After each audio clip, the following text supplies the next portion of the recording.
Alright, so this is going to be another movie review. This one's called Shake, Rattle, and Rock, 1956. This was 1 month before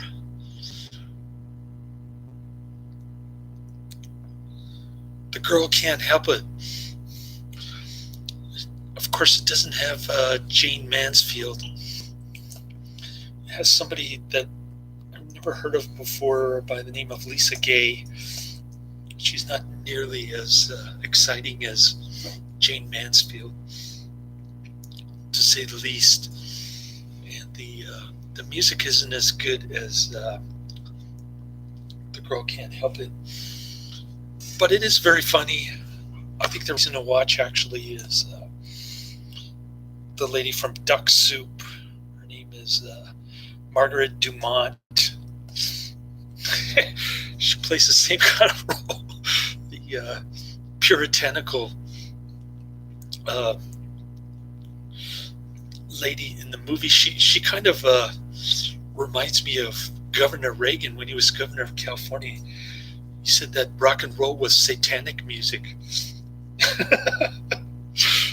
And yeah, she's like that. She wants to shut it down, and she thinks that it's cultural depravity and whatnot. So, so she formed this committee to shut it down, and Mike Connors is running the television show with the great Sterling Holloway, who did the voice in the Jungle Book. He did the snake voice. He's talking the hipster language from the 50s. Nobody can understand him, and except for the kids and Mike Connors and Mike Connors' girlfriend, the aforementioned Lisa Gay. So they're running this rock and roll show with Fats Domino playing a more prominent role than The Girl Can't Help It. But I think Fats Domino was the best act in The Girl Can't Help It, actually. So it's kind of interesting that he plays a number of tunes, including but not limited to Ain't That a Shame, which was ripped off by the Cheap Trick Live at Budokan album. And yeah, so it was good to see him again. He was also in The Girl Can't Help It, of course. He did the best musical piece, if you want to call it that. And it's pretty silly, it's pretty dopey, but it's also funny for the most part, thanks to the aforementioned Margaret Dumont character. And yeah, kind of an interesting time capsule from late 1956. This would be a good double bill with The Girl Can't Help It, actually. It's going to be another AIP flick from 1956. I'm slowly getting through these, finally getting to 1957. The next one is also another similar type movie called Rock All Night, 1957. So I finally got to 1957 on these AIP movies. And my son's bored. It's been raining outside, so he can't do his scooter thingy in Golden Gate Park today. But we did go to Safeway, and he took a picture of the empty toilet paper shelf.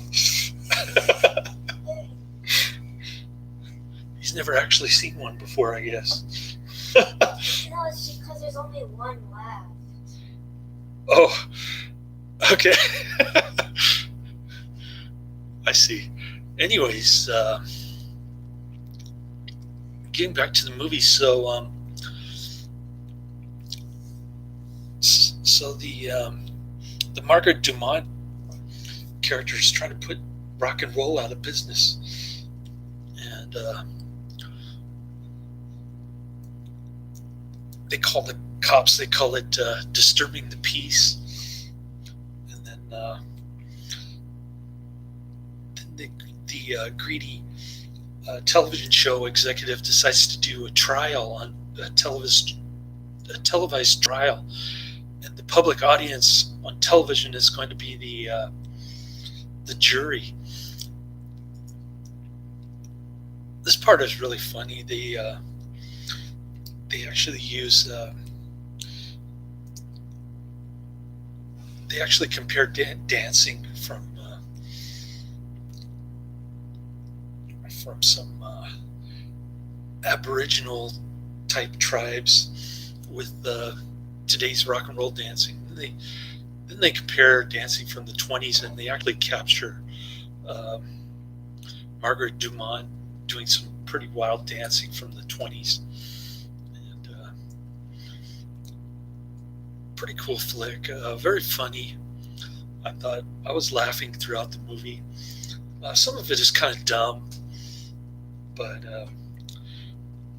for the most part, I thought it was a good movie. I thought it could have been better, like if they had done it more like The Girl Can't Help It, with a more robust variety of rock and roll people, as it were, from 1956. If they could have done it that way, more like The Girl Can't Help It, or if they could have picked a better actress than Lisa Gay, say James Manfield, or Mamie Van Doren, somebody like that, I think it would have been better. But overall, a good movie. I'm not going to say highly recommended or check it out, but I did post all the names in the description box for your reference if you're interested. And yeah, I slipped in a little coronavirus story. You can't say coronavirus without toilet paper nowadays, right? The two kind of go like peanut butter and jelly. Coronavirus, toilet paper. Anyways, this lady at the Safeway, she was so disappointed that she couldn't find toilet paper on the shelf at Safeway. She said, "Somebody told me it was here." I told her to go to Target at Stonestown, and she said, "Yeah, we'll see." She was very irritated that she couldn't get toilet paper today. Yeah, these people are nuts. Anyways, pretty amusing stuff. I managed to get my coronavirus story in, even though I promised myself that I wouldn't talk about it.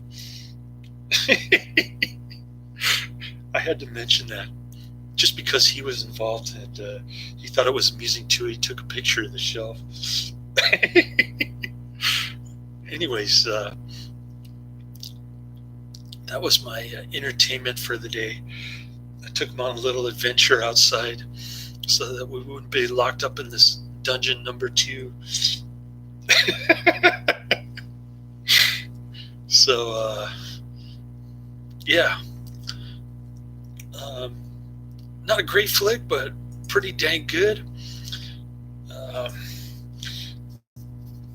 If I'm to infer by the dates on IMDb and Wikipedia, I would say that Shake, Rattle, and Rock preceded The Girl Can't Help It. So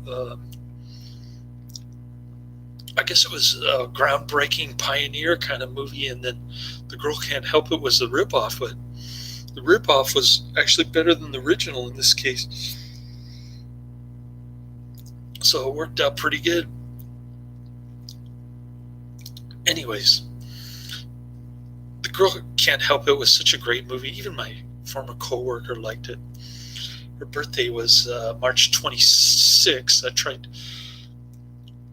calling our former employer to see if she was in the directory. She wasn't even in there. So I don't even know if she's still alive. I sent her an email, but I don't even know if she's using that old AOL address. Nobody uses AOL anymore these days. I remember I almost got scammed by that 5 billion search thingy. Oh, yeah. Tell about it. Oh, my son got a prize for hitting the 5 million search on But it was actually a Google. scam. I almost got But it scammed. was a scam. Good thing he didn't click on it. It might have been giving away his personal information to steal money from him or something. Yeah, they mess around with you, and they make you innocent, and you sometimes have to pay for these traffic and stuff. Oh, yeah? Bummer. I just paid for my my ticket that I got in Mill Valley, but I don't even think they're going to drag me into court, or I don't think they're going to drag the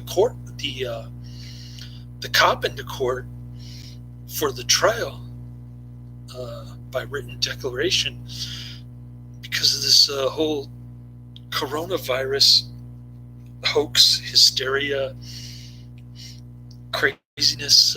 They don't want to go into a crowded courtroom for a stupid traffic ticket. So I even doubt that I'd be really surprised if my ticket doesn't get dismissed thanks to the coronavirus. He can thank the coronavirus for not having to go to school. But the bad news is that he can't play with friends because they're all locked down in their respective dungeon houses, their prison cells that they placed themselves into thanks to the government here telling everybody to self-isolate.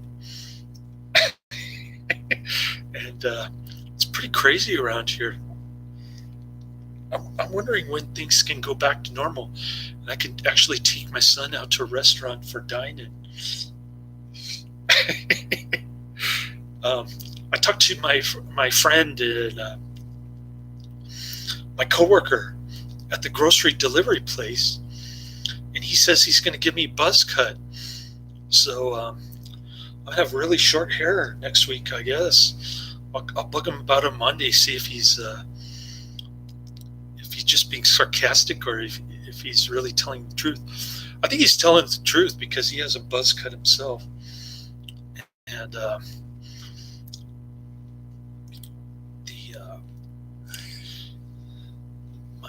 my company stopped taking return packaging back. So when I go on a delivery and people leave out their previous boxes, ice packs, and cardboard and whatnot, I just have to leave it there and text them to call customer care or to check their email about the new policy that went into effect on March 26. My employer thinks that this return packaging might be infected with the coronavirus, so I'm not even allowed to touch it. Now, nobody knows how long the coronavirus actually lives on a surface. People say half a day, 2 days, 4 days. Nobody really knows. But as part of this hysteria that's happening, people don't even want to reuse boxes or bags at the grocery or with the online grocery delivery because it might be infected with the coronavirus, according to them. So there's all this hysteria based on a lot of unknowns, and people want to be on the safe side for their employees, so they won't get like get into trouble with the government or in the courtroom or something. So that's the situation now. I wasn't going to bring it up, but managed to squeeze it in there just because I didn't have much to say about Shake, Rattle, and Rock, other than it's a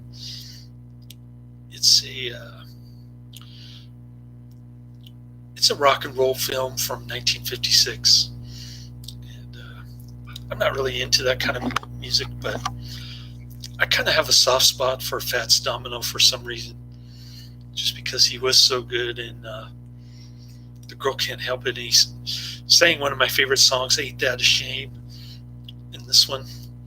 So I guess the two reasons to watch this one are Fats Domino and Margaret Dumont.